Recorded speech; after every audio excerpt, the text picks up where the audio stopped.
नमस्कार, हाऊसवाईफ किचनमध्ये तुमचं सगळ्यांचं स्वागत आहे. तर मी बनवलेले आहे डालवडे. हे वेगळ्या प्रकारचे डालवडे आहेत आणि अशा प्रकारे पण डालवडे बनवले जातात. तुम्ही नक्की करून पहा आणि कमेंटमध्ये सांगा कसे होतात. तर मी चण्याची डाळ घेतलेली आहे इथे, चांगली अशी 2-3 तास भिजवून घेतलेली आहे, पाहू शकता. तर आता मी ह्याच्यामध्ये चण्याच्या डाळीमध्ये एक थोडीशी वाटीवरून काढून घेणार आहे चण्याची डाळ. आता त्याच्यामध्ये मिरची टाकून घेणार आहे, कढीपत्ता,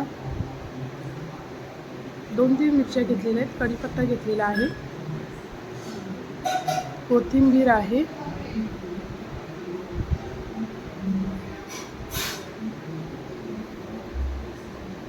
थोडासा जिरा घेतलेला आहे,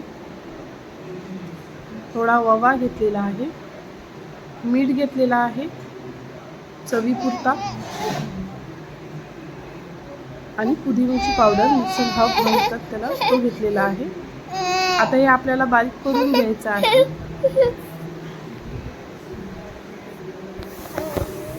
तर छानपैकी बारीक करून घेतलेलं आहे. आता आपल्याला ह्याच्यामध्ये जी आपण चण्याची डाळ ठेवलेली आहे ती घ्यायची आहे, थोडासा तांदळाचं पीठ,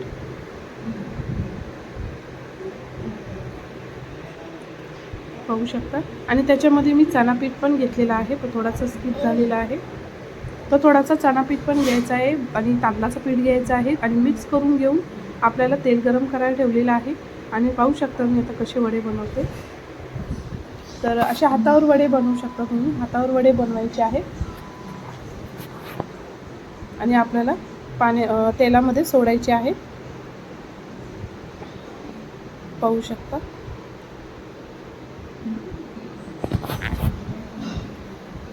तर मी हातावर वडे केलेले आहे आणि सोडलेले आहेत तेलामध्ये. तर पातळ बनवायचे किंवा तुम्हाला जसं पातळ बनवले तर ते कडक होणार आणि कुरकुरीत होणार, आणि जर मुलांना खायचं असेल तर नरमच बनवा, मग ते थोडेसे जाड बनवायचे. तर मी आता तसे बनवून घेणार आहे, पाहू शकता कसे मी बनवलेले आहेत. असे जाडसर बनवलेत मुलांना खाण्यासाठी.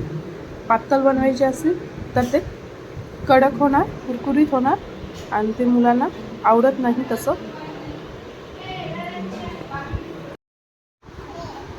तर मी आता तेलामध्ये छानपैकी तळून घेणार आहे आणि गॅस बारीक ठेवायचा आहे आपल्याला, फास्ट गॅसवरती नाही करायचे आहे. तर आपले वडे झालेले आहेत.